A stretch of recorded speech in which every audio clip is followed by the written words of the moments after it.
warahmatullahi wabarakatuh. Apa kabar sahabat Uhwah Islamiyah? Semoga tetap dalam lindungan Allah Subhanahu wa taala dan dilancarkan segala urusan-urusan kita. Pada video pembahasan kali ini, saya akan coba menanggapi kembali video dari Pak Gracia Pelo yang mengangkat topik perbedaan bacaan Quran kok dibakar. Nah, di sini saya akan coba menanggapinya pelan-pelan ya. Nah, bagaimana videonya? Mari kita simak.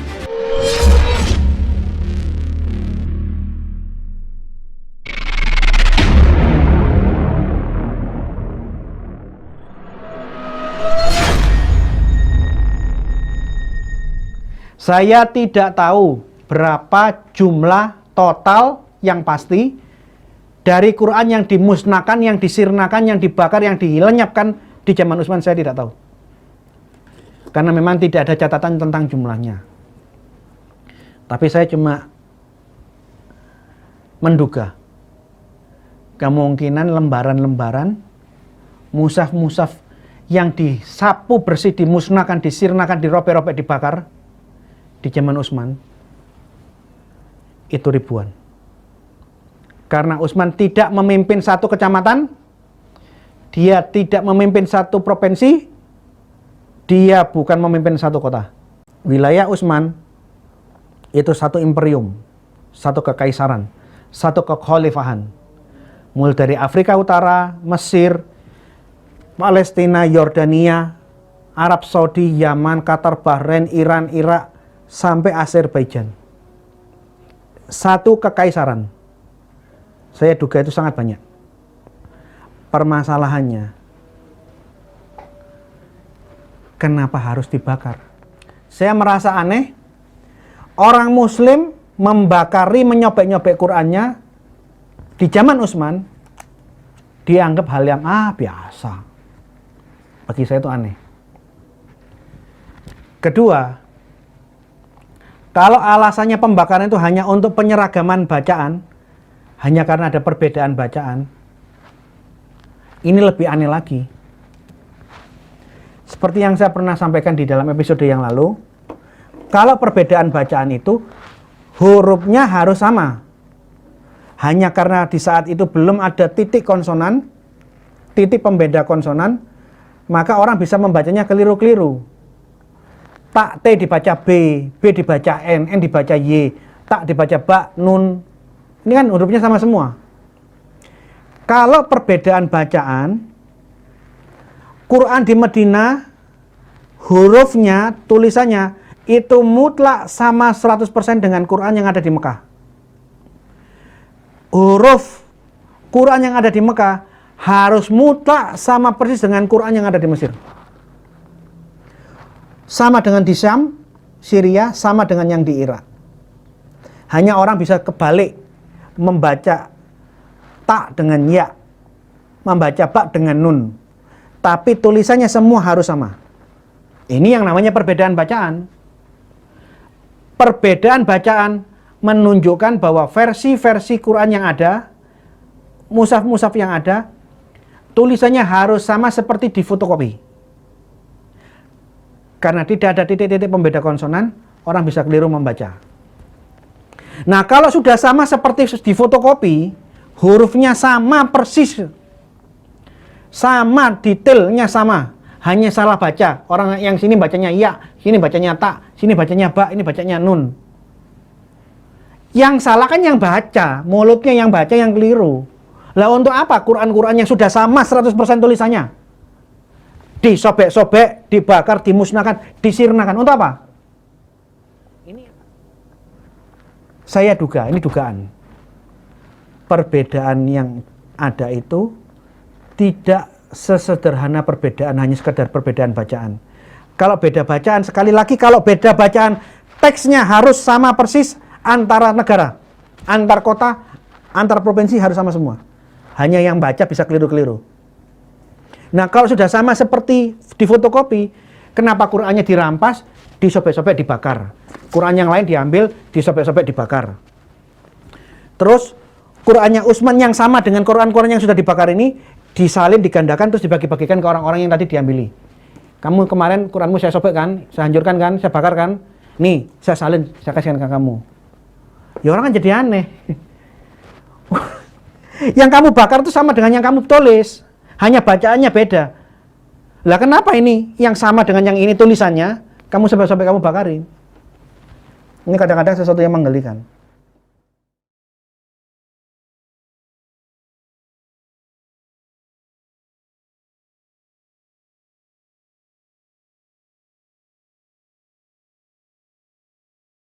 Itulah tadi video dari Gracia Pelo yang merasa ganjil dengan pembakaran Al-Quran yang dilakukan di saat masa pemerintahan Khalifah Utsman.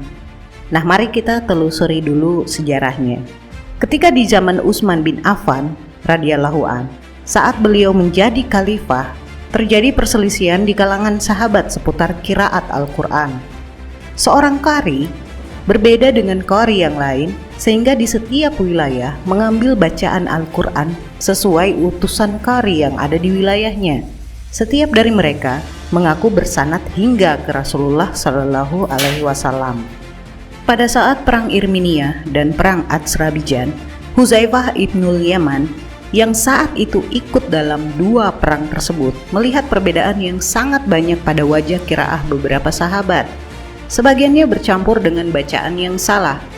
Melihat kondisi para sahabat yang berselisih, maka ia melaporkannya kepada Utsman radhiyallahu an. Mendengar kondisi yang seperti itu, Utsman lalu mengumpulkan mereka untuk membaca dengan qiraah yang sabit dalam satu huruf atau yang sesuai dengan kodifikasi Utsman. Nah, setelah itu, Utsman radhiyallahu an memerintahkan kepada sahabat untuk menulis ulang Al-Quran. Beliau kemudian mengirimkan Al-Quran tersebut ke seluruh penjuru negeri dan memerintahkan kepada manusia untuk membakar Al-Quran yang tidak sesuai dengan kodifikasi beliau. Nah, ini bisa dilihat di Sahih Bukhari, kitab Fadailul Quran bab Jam'ul Quran Al-Maktabah Syamilah.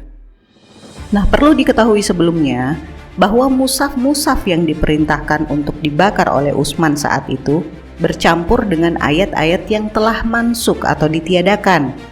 Namun, beberapa sahabat tetap memasukkannya ke dalam mushaf mereka. Demikian pula urutan penomoran surat yang tidak sesuai ditujukan oleh Jibril, serta beberapa penafsiran sahabat yang bukan merupakan ayat Al-Quran, namun dianggap sebagai Al-Quran. Karena itu, Utsman memerintahkannya agar membakarnya supaya tidak menjadi fitnah di kemudian hari. Saya ulang, agar tidak menjadi fitnah di kemudian hari. Di sisi lain, Ali bin Abi Thalib radhiyallahu an mengatakan dengan tegas bahwa jika seandainya Utsman tidak melakukan hal itu, maka akulah yang akan melakukannya.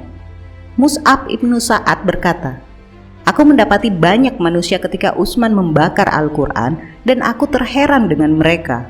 Dia berkata, tidak ada seorang pun yang mengingkari atau menyalahkan perbuatan Utsman.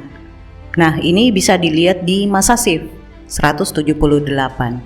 Ibnul Arabi berkata tentang Jam'ul Quran dan pembakarannya, itu adalah kebaikan terbesar pada Utsman dan akhlaknya yang paling mulia, karena ia menghilangkan perselisihan lalu Allah menjaga Al-Quran melalui tangannya. Nah, ini bisa dilihat di Hikbatun min At-Tariq 57 dan Al-Awasim minal Kawasim 80. Nah, saya kasih contoh analogi sederhana ya. Indonesia terdiri dari ratusan suku bangsa yang menyebar dari Sabang sampai Merauke. Banyak ragam bahasa dan dialek lokal dalam republik ini. Ada suku Jawa, Madura, Jambi, Palembang, Melayu, Padang, Batak, Manado, Bugis, dan lain sebagainya. Yang semuanya itu merupakan satu kesatuan suku di negara NKRI ini. Nah, Al-Quran itu diturunkan ke dalam bahasa Indonesia dengan alasan bahwa seluruh suku yang ada di negara ini mengerti bahasa Indonesia. Tidak mungkin Al-Quran itu diturunkan dengan bahasa Batak sementara orang Irian tidak mengerti. Atau tidak mungkin Al-Quran itu diturunkan dalam bahasa Bugis sementara orang Padang tidak mengerti. Akan tetapi, walaupun demikian, tetap ada dialek-dialek Al-Quran itu yang terbias ke dalam bahasa lokal, seperti bahasa Jawa, bahasa Bugis, Padang, Batak, dan lain-lain. Karena lamanya Al-Quran itu terpendam di dalam dada kaum muslimin, Al-Quran dengan dialek-dialek lokal inilah yang dibakar oleh Utsman. Sedangkan dialek aslinya tetap murni. Al-Quran dengan dialek tunggal inilah yang disusun oleh Utsman bin Affan. Sebelum Al-Quran dengan dialek-dialek daerah itu dibakar oleh Utsman, beliau mengutus kepada seluruh pemimpin suku untuk membicarakan permasalahan ini, yang pada waktu itu hampir-hampir terjadi pertumpahan darah akibat masalah ini. Nah, situasi yang begitu genting harus diambil jalan tengahnya oleh Utsman, baik sebagai kepala pemerintahan maupun sebagai pengikut setia Rasulullah Shallallahu Alaihi Wasallam. Hasil rapat menyetujui tindakan Utsman untuk membakar Al-Quran dengan dialek suku tersebut.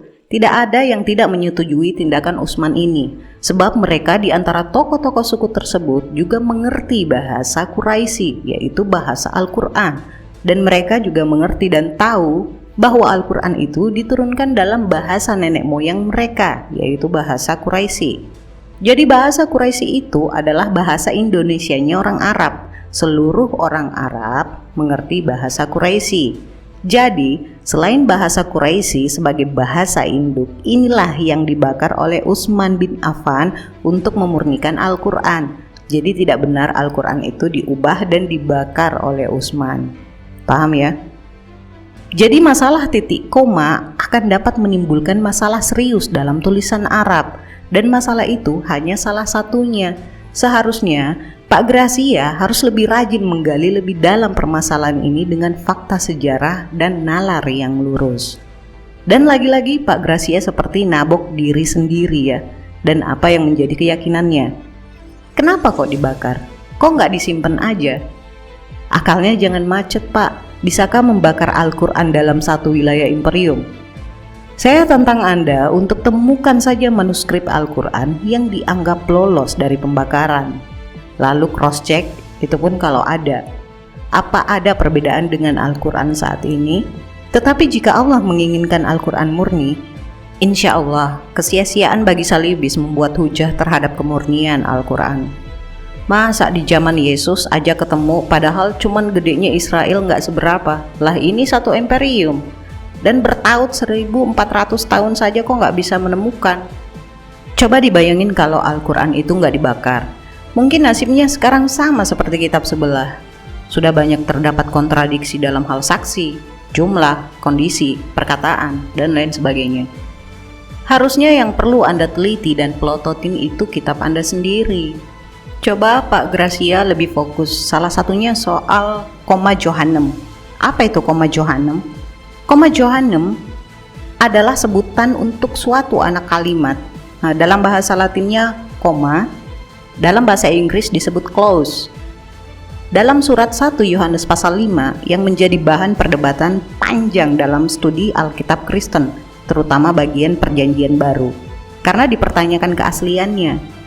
Anak kalimat tersebut terdapat pada dua ayat yang berurutan, masing-masing memuat sebagiannya, yaitu pada 1 Yohanes 5 ayat 7 dan 8. Apa sih isinya? Lagi dan lagi soal Trinitas. Nah, di surat Yohanes yang pertama ada ayat yang begitu sentral menegaskan doktrin Trinitas. Ayat itu berbunyi, sebab ada 3 yang memberi kesaksian di dalam sorga, Bapa, Firman, dan Roh Kudus. Dan ketiganya adalah satu, dan ada 3 yang memberi kesaksian di bumi, roh dan air dan darah, dan ketiganya adalah satu. Ini ada di 1 Yohanes ya, 5 ayat 7 sampai 8. Di Alkitab terjemahan Indonesia ada frasa yang diberi tanda kurung mengantarai ayat ke-7 dan ke-8. Tapi di beberapa versi terjemahan Alkitab seperti Nafs, kita tidak akan menemui bagian yang ada di dalam kurung itu, sehingga ayat tersebut hanya berbunyi, sebab ada 3 yang memberi kesaksian, roh dan air dan darah, dan ketiganya adalah satu. Tambahan yang ada dalam kurung itu biasanya hanya dijadikan catatan kaki bahwa ada versi bacaan yang berbeda. Bagian ini adalah contoh lain perbedaan yang cukup menonjol dalam kodifikasi naskah Yunani antara kodifikasi kritis ala critical text atau CT dengan kodifikasi tradisional ala Textus Receptus atau TR. Bagian ini biasanya diistilahkan dengan koma Johannem, komanya Yohanes. Kata Latin koma bisa berarti frasa atau klausa. Meski tidak sepanjang perbedaan CT dan TR dalam perikop tentang perempuan bersinah atau bagian akhir Injil Markus, koma Yohanes sering menjadi sorotan karena dinilai menyimpan perdebatan ajaran tentang Trinitas. Uniknya, sejauh penemuan saat ini, di hampir semua manuskrip Perjanjian Baru sebelum abad keempat, ingat ya, sebelum abad keempat, baik yang berbahasa Yunani, Latin, Aram, Koptik, Armenia, maupun Ethiopia, koma Johannem ini tidak tercantum. Manuskrip Yunani tertua yang ditemukan memuat frasa tersebut baru ada di era abad pertengahan. Sementara manuskrip yang paling awal surat Yohanes yang mengandung koma ini berasal dari Alkitab versi Latin Vulgata selepas tahun 800-an Masehi. Lantas, apakah ini berarti bagian tersebut sengaja ditambahkan untuk menegaskan doktrin Trinitas? Nampaknya asumsi itu masih bisa diperdebatkan, sebab hampir semua bapak gereja Trinitarian tetap memegang keyakinan itu sekalipun dalam sejumlah kutipan langsung mereka terhadap surat Yohanes tidak mencantumkan bagian ini. Nah, lebih jauh, bapak gereja seperti Santa Cyprianus dari Kartago tahun 250 Masehi, Santa Athanasius tahun 350 Masehi, dan Santa Agustinus tahun 400 Masehi. Saat menjelaskan doktrin Trinitas, sempat mengutip frasa Bapa, Firman, dan Roh Kudus, dan ketiganya adalah satu, dan menisbatkannya sebagai perkataan Rasul Yohanes. Hal yang mengisyaratkan pengetahuan mereka soal koma Yohanes ini. Para pengusung teks tradisional umumnya berasumsi bahwa tidak ditemukannya bagian ini di banyak manuskrip kuno, lebih karena kesalahan penyalinan. Sebab ada dua kalimat yang dimulai dan diakhiri dengan dua frasa Yunani yang sama, yaitu Tries Eisin Hoi Martyrauntes. Ada tiga yang memberi kesaksian, Hoi, Treis, Eis, To, Hen, Eisin. Ketiganya adalah satu. Sehingga sangat mungkin terjadi salah salin. Tentu saja asumsi ini memang berpangkal dari keyakinan bahwa ayat tersebut memang ada sebagai tulisan otentik Rasul Yohanes. Di samping itu, problem lainnya adalah ketika berbicara tentang manuskrip tertua Alkitab, yaitu Codex Vaticanus yang agak sedikit lebih tua dari Codex Sinaiticus. Dalam manuskrip tertua ini sangat banyak ayat-ayat yang kosong, tapi di Alkitab sekarang malah terisi ayatnya. Nah, contoh Yohanes 1 ayat 1 sampai 41 tidak pernah ada dalam Codex Vaticanus. Pada Codex Vaticanus dan Sinaiticus, Markus pasal 15 tidak ada ayat 43 dan pasal 16 hanya sampai ayat 8. Berarti ayat 9 sampai 20 yang ada di Alkitab sekarang adalah, silahkan diteruskan sendiri. Yohanes 8 ayat 1 sampai 11 adalah juga ayat sisipan karena dalam Codex Sinaiticus Yohanes asli pasal 8 dimulai dari ayat 12. Jadi Pak Gracia, kasus dalam kitab Andalah yang perlu diplototin. Jangan pura-pura menutup mata dan mencoba mencari kesalahan atas kodifikasi Al-Quran yang dibakar yang telah gamblang. Kitab Anda aja nggak beres kok. Oke, saya rasa cukup ya. Terakhir, omong kosong dibuat oleh orang iri, disebarkan oleh orang bodoh, dan diterima baik oleh orang idiot. Insya Allah sahabat uhuwah dihindarkan dari fitnah dan omong kosong dari orang yang ingin merongrong akidah Islam kita. Amin, amin ya rabbal alamin. Saya rasa cukup ya. Semoga ada hikmah dan pembelajaran yang bisa kita ambil dari pembahasan kali ini. Kurang lebihnya mohon dimaafkan. Akhir kata, Maha benar Allah dengan segala firman-Nya. Allahumma salli ala Sayyidina Muhammad. Wassalamualaikum warahmatullahi wabarakatuh.